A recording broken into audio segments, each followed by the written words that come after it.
Bonjour à toutes et à tous et bienvenue pour ce webinaire Conformité de la paye 2026. Avez-vous déjà les bons réflexes? Je suis Lina Covin, chargée de projet marketing événementiel chez Hemming et je suis ravie d'animer ce webinaire aujourd'hui. Ce webinaire durera environ 30 minutes avec une présentation de 20 minutes ainsi que les 10 dernières minutes afin de répondre à toutes vos questions. Naturellement, ce webinaire sera enregistré et vous pourrez accéder à la fin de ce webinaire au replay et à la présentation qui sera disponible à la fin de cette session. Vous pouvez nous poser toutes vos questions via l'onglet chat qui se trouve en haut à droite de votre plateforme. À présent, je suis ravie de vous présenter les expertes qui vous présenteront les évolutions majeures de la conformité de la paye 2026. Delphine Berthier, consultante performance paie chez Hemming. Bonjour Delphine.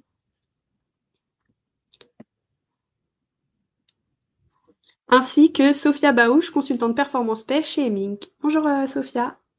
Bonjour.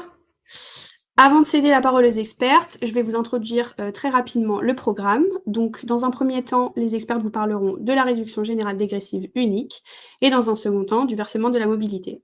Sans plus tarder, je vous laisse la parole et bon webinaire à tous. Eh bien, bonjour à tous. Donc, pour commencer sur notre premier sujet qui est la réduction générale dégressive unique, on va dans un premier temps vous faire un panorama global donc, de cette nouvelle mesure et ensuite on abordera le sujet de la définition du SMIC qui est très importante et on poursuivra en vous présentant l'impact de ce nouveau dispositif sur les futurs contrôles URSSAF.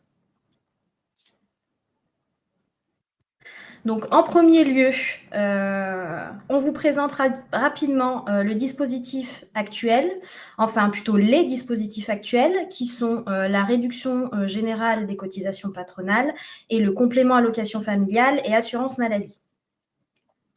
Pour la réduction générale, la formule permet de calculer un allègement de cotisation patronale pour les rémunérations allant jusqu'à 1,6 SMIC avec le coefficient T qui évolue en fonction des cotisations URSSAF, retraite et chômage. Pour les rémunérations qui sont inférieures à 3,3 SMIC, il y a une exonération du complément allocation familiale et celles qui sont inférieures à 2,25 SMIC, il y a une exonération de complément assurance maladie. Pour l'AF et l'AM en 2025, c'est un système de plafond. C'est-à-dire qu'en dessous du plafond, on ne paye pas, et lorsqu'il y a un dépassement du plafond, on est assujetti.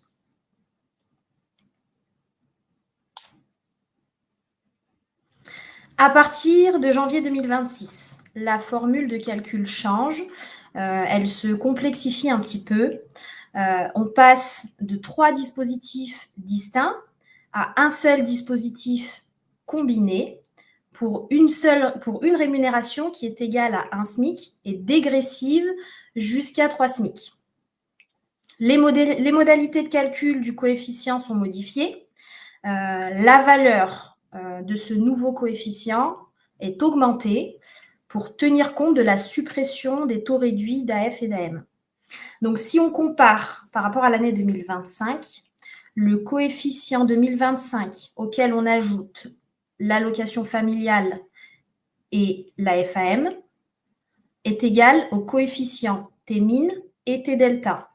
Le coefficient T-min, c'est un coefficient à 0,02, c'est un coefficient fixe qui est acquis, et le coefficient delta, c'est celui qui varie en fonction du taux FNAL. En intégrant l'AF et l'AM dans la réduction, dans ce nouveau dispositif 2026, les fameux plafonds 2,25 et 3,3 SMIC disparaissent.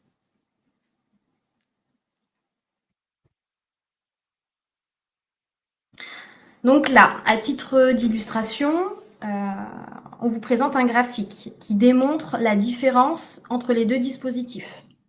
Selon le niveau de SMIC, on voit le positionnement des réductions 2025 et 2026. La courbe bleue, elle représente les réductions de l'année 2025 et on voit bien que la courbe est en escalier, puisqu'on voit différents pics. On voit dans un premier temps qu'il y a une baisse progressive jusqu'à 1,6 SMIC. C'est la RGC. Puis l'exonération reprend pour disparaître à 2,25 SMIC et idem jusqu'à 3,3 SMIC. Et c'est la FAM.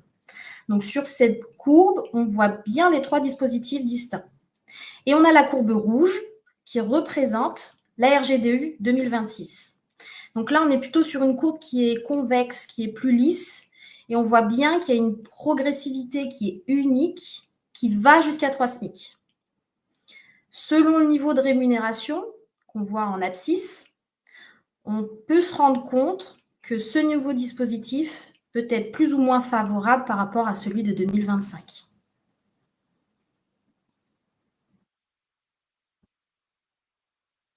Merci beaucoup, Sophia. En effet, nous allons passer au premier sondage qui est: avez-vous déjà fait une simulation de l'impact global RGDU VS du dispositif 2025? Oui, non, ou bien c'est en cours. Je vous laisse quelques secondes pour répondre à ce sondage. Pour rappel, vous pouvez répondre au sondage qui s'affiche dans l'onglet sondage qui est juste au-dessus du chat participant.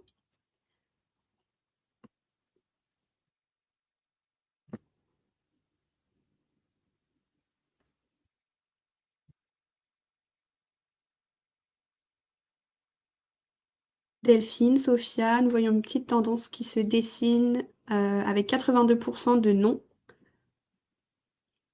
Encore quelques secondes avant que je ferme les votes.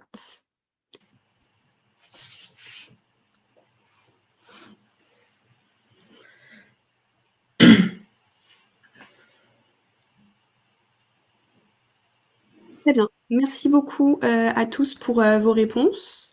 Donc, nous pouvons voir que le score se dessine avec 7% de oui, 84% de non et enfin 9% en cours. Sophia, Delphine, je vous laisse donc commenter ces éléments avec les participants. Merci Lina. Juste comme j'ai eu un petit problème technique, est-ce que tu me confirmes qu'on est passé à la slide suivante? Oui, c'est tout bon. Oui, super, merci. Alors avec ce sondage, on voit que en fait les simulations pour l'instant vous en avez fait, mais pas énormément non plus. Et avec le schéma que vous a montré Sophia, vous voyez qu'en fait il est compliqué de savoir où se positionner parce que les courbes se chevauchent régulièrement. Et donc les simulations pour 2026 sont primordiales pour estimer la tendance à venir. On constate d'ailleurs que pour des entreprises de même branche, la tendance peut être très différente selon les entreprises en fonction du niveau de la rémunération versée, en fonction aussi de la structure de la paye, du nombre d'heures rémunérées, des primes, etc. Sans oublier que depuis 2025, il y a la prime de partage de la valeur qui a aussi un impact sur le calcul de ces réductions. Et donc, avec la présentation que vous a fait Sophia des différents dispositifs et de leurs formules, on comprend que l'élément central de ces calculs, c'est la définition du SMIC. C'est vraiment une donnée fondamentale.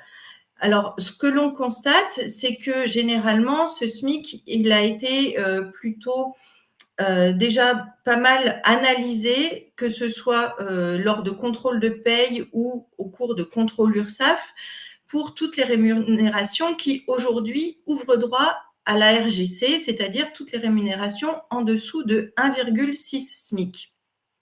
Même si je ne vous cache pas qu'on constate encore beaucoup d'erreurs de calcul sur ce SMIC.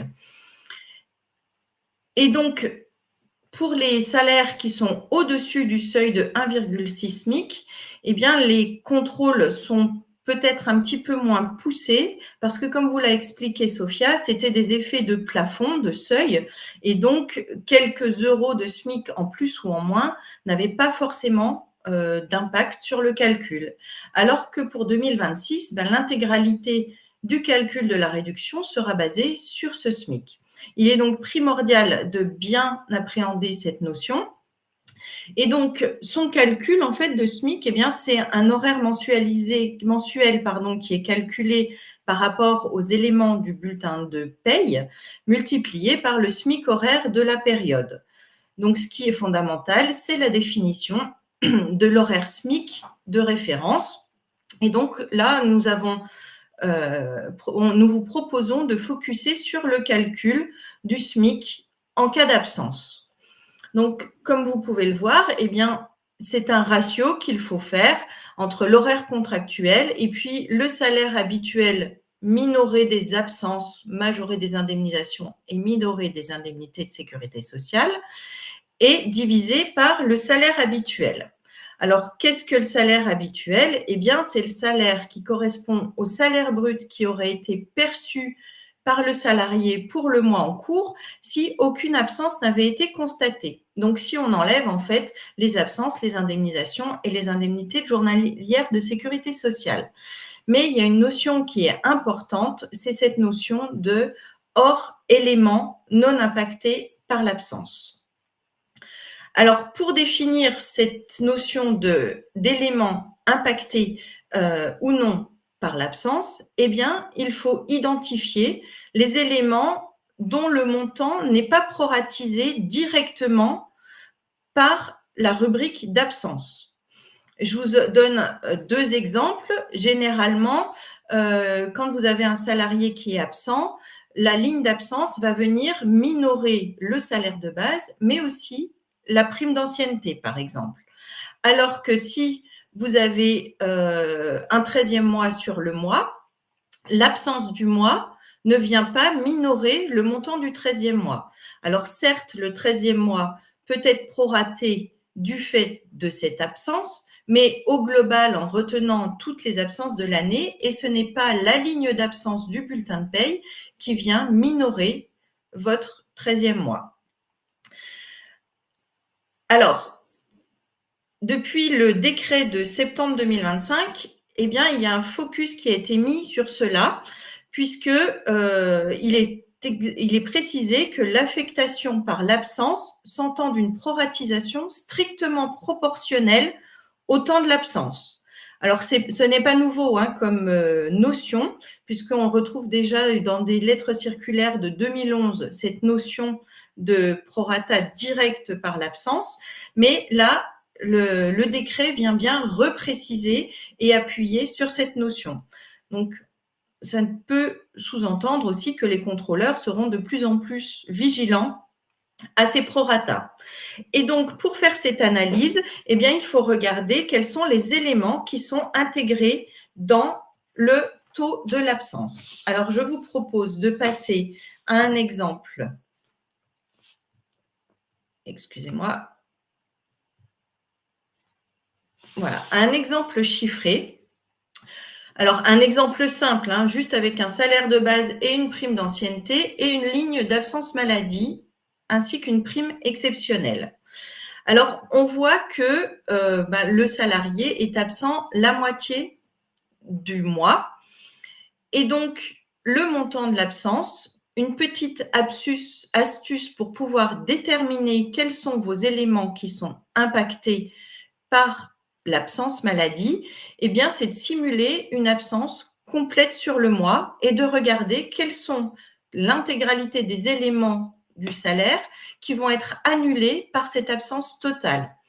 Par exemple, ici, si on projette l'absence sur 151h67, on obtient une absence de 2200 €. Et donc, 2200 €, c'est le salaire de base plus la prime d'ancienneté. Donc, ces 2 éléments constituent mon salaire habituel en dehors des périodes d'absence. C'est donc mon dénominateur de la fraction présentée juste avant. Et mon numérateur, eh bien, je repars de ces 2200 € et je viens lui déduire le montant de l'absence de 1100 €. Donc, j'obtiens un ratio de 1100 € sur 2200, ce qui me donnera un total du coup de 75h83 restantes qu'il faudra que je multiplie par le SMIC horaire du mois pour obtenir le SMIC mensuel applicable pour calculer la réduction générale du mois précis. Alors, bien entendu, là, on a fait un focus sur le prorata maladie. À cet horaire, il convient d'ajouter tout ce qui est heures supplémentaires, heures complémentaires, le cas échéant. Alors, la méthode que l'on vous a présentée est sur un cas, bien sûr, assez simple pour pouvoir illustrer le propos. Il faut quand même faire attention à la méthodologie selon laquelle qui a été retenue pour valoriser vos absences maladie. Parce qu'on sait que les rubriques d'absence maladie sont souvent valorisées de différentes façons. On peut voir des jours ouvrés, des jours ouvrables ou des heures mensualisées, des heures réelles du mois. Donc, c'est pour ça que je vous propose, pour retrouver facilement vos éléments impactés, de demander à votre logiciel de simuler une absence complète. Lui, il va faire son calcul précis de valorisation et vous pourrez retrouver facilement les éléments impactés. Alors, cette méthode, évidemment, elle est valable en cas de maintien également, mais bien entendu, quand vous avez un maintien de salaire, il y a une petite vérification complémentaire qu'il faut faire, c'est-à-dire de bien vérifier que votre maintien de salaire est fait sur la même base de valorisation des éléments que votre absence, c'est-à-dire que ce sont bien les mêmes éléments impactés qui vont entrer dans le calcul du maintien. Parce que, par exemple, là, je pourrais avoir une absence maladie qui ne tient pas compte de la prime d'ancienneté alors que le maintien en tiendrait compte. Et là, il faut être vigilant de ne pas surestimer le prorata appliqué au SMIC.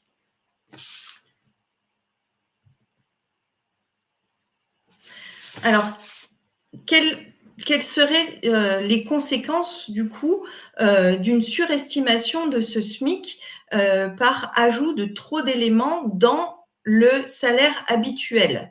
Eh bien, aujourd'hui, en 2025, classiquement, quand votre prorata n'est pas bon, vous pouvez avoir un redressement sur la réduction générale. En revanche, vous allez plus rarement avoir un redressement sur le calcul des compléments allocation familiale et complément maladie, puisque c'est toujours cet effet de seuil qui va jouer et que potentiellement une erreur de calcul de SMIC sur la maladie ne va pas générer le passage du seuil pour votre collaborateur. En revanche, pour 2026, eh bien, on voit que c'est tout le dispositif qui, lui, sera sensible à ce calcul du SMIC mensuel, puisqu'il est intégralement basé sur ce calcul et plus sur les effets de seuil.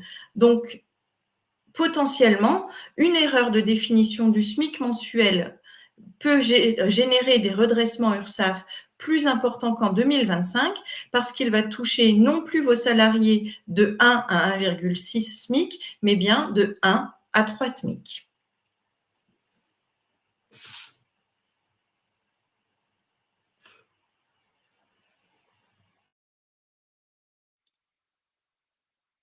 Alors, on va passer au sujet suivant qui est donc le versement mobilité.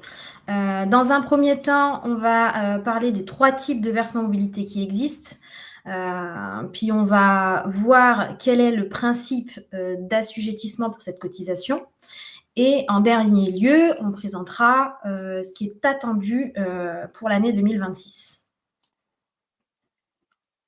Donc, ce qu'il faut savoir, c'est qu'il y a 3 versements mobilité différents, mais qui coexistent. Ce qui fait la différence entre ces 3 types de versements mobilité, c'est par qui ils sont gérés. Pour le versement classique, c'est géré par les autorités organisatrices de mobilité, donc les AOM. Le versement additionnel, lui, il est institué par les syndicats mixtes de transport. Et pour le versement mobilité régionale et rurale, ce sont les régions qui en sont gestionnaires.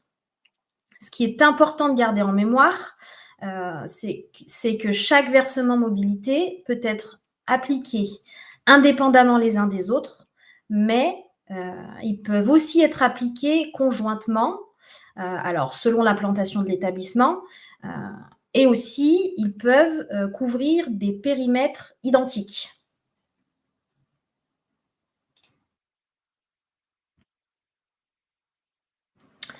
Donc, les versements mobilité servent à financer les transports en commun. Et cette contribution pour laquelle on va être assujetti, l'assujettissement intervient lorsque vous avez plus de 11 salariés sur une même zone mobilité. Ce qu'on appelle zone mobilité, c'est un regroupement de plusieurs communes qui est effectué par les AOM ou les syndicats mixtes de transport. Pour la règle de l'effectif, étant donné que la règle de calcul de l'effectif pour le versement mobilité s'applique par société et par zone mobilité, ce qui est très important, ce qui est essentiel de faire, c'est d'analyser chaque versement mobilité de manière distincte et ensuite gérer la bonne application au niveau de la paye. Pour les 3 versements mobilité, ils sont applicables sur l'ensemble des salaires avec le taux qui correspond à la zone concernée. Encore une fois, ça peut couvrir des périmètres identiques, donc il faut bien appliquer chaque taux pour chaque zone concernée. Et chaque zone mobilité a un taux de versement différent, et ça, c'est dû à l'étendue des transports en commun. Merci beaucoup, Sophia. Nous allons désormais passer au second sondage. La question est la suivante. Savez-vous si votre entreprise est ou sera prochainement concernée par le VMRR? Je vous laisse encore une fois quelques secondes afin de répondre à ce sondage, toujours situé juste en dessous du chat participant.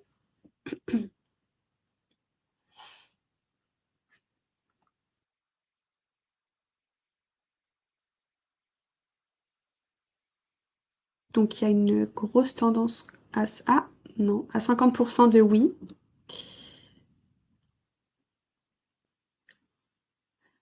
Très bien. Encore quelques secondes avant que je ferme les votes et qu'on en parle ensemble.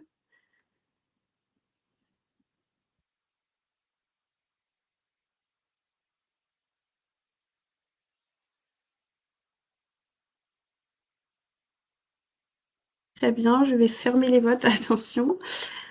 Hop. Donc, Sophia et Delphine, pour ce qui est des résultats qui s'affichent, nous voyons que à 52%, la réponse est oui. À 19%, c'est plutôt non. Et à 29%, c'est des je ne sais pas. Donc, je vous laisse maintenant commenter ces résultats. Ok, alors pour tous ceux qui n'ont pas encore anticipé cette nouvelle cotisation, je vous propose de faire un petit état des lieux de ce qui est applicable aujourd'hui en 2025 et de ce qui arrive pour 2026 parce que le déploiement de ce versement mobilité régional et rural s'accélère en 2026. Donc aujourd'hui pour 2025, eh bien, sur toute la région PACA, nous avons 0,15% qui était applicable depuis juillet 25 et en Occitanie, sur une partie en fait de l'Occitanie, sur certaines communes d'Occitanie, on a aussi 0,15% qui est applicable depuis novembre. Alors, juste pour rappel, ce taux de 0,15% de VMRR, c'est le taux maximal applicable. Les régions ne peuvent pour l'instant pas aller au-delà de ce taux. Pour rappel également, l'Île-de-France et l'Outre-mer ne sont pas concernés par ce dispositif, notamment parce que l'Île-de-France est déjà une zone transport à elle toute seule. C'est une région qui est un peu particulière.